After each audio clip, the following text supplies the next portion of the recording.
Asante Mheshimiwa Naibu Spika kwa kunipa nafasi na mimi niweze kuchangia hotuba hii muhimu. Wizara ya Nishati ambayo ni tegemeo kubwa kwa nchi, ni tegemeo ambalo sisi wa Tanzania ni wizara ambayo ni kiunganishi katika taasisi zote za nchi hii.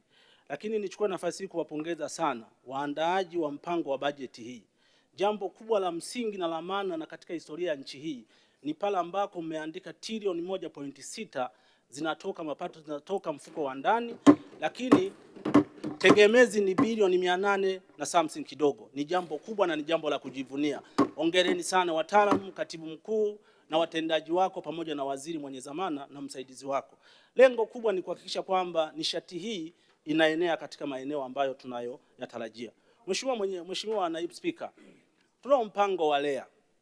Naamini katika trilioni 1.6 baadhi ya maeneo kwenye mkoa wetu wa Simiyu, niwapongeze sana wizara, mmeleta ujenzi wa kujenga kituo cha kupozea umeme pale Imalilo. Na baada ya kuona wakandarasi wanasuasua, TANESCO kupitia wataalamu wenu mmeleta na mradi unakwenda vizuri sana, na wapongezeni sana kwa kazi kubwa hii. Haya ndio sisi wabunge tukiyazungumza kwamba kila wizara itumie ufanisi katika wataalamu tulionao kwenye wizara ili waweze kunusuru maendeleo ya taifa letu.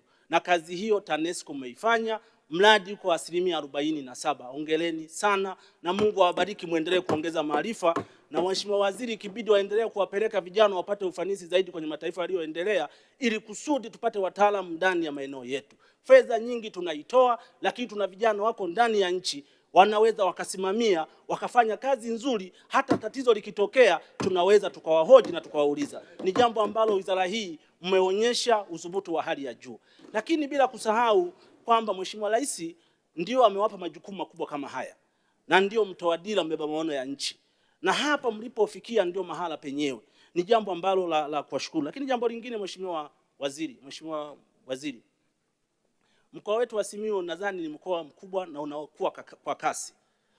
Kwenye swala la LEA vijijini, wizara inafanya kazi kubwa na LEA, lakini bado kuna changamoto.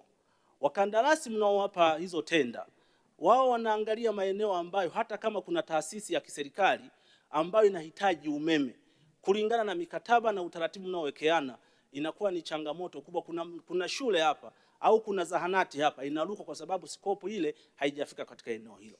Nishauri na niwaombe maeneo yote ambayo yako kimsingi na yako kwenye jambo ambalo tunategemea kuwa na teknolojia sasa, basi muwaruhusu ili kusudi maafisa walioko kwenye maeneo ya mikoa ile muwape dhamana ya kuhakikisha kwamba wanachangisha mawazo mazuri kupitia ngazi ya halmashauri ili kusudi umeme maeneo yote yaweze kupata umeme wa LEA ili kusudi tufikie kule ambako tunakokufikiria.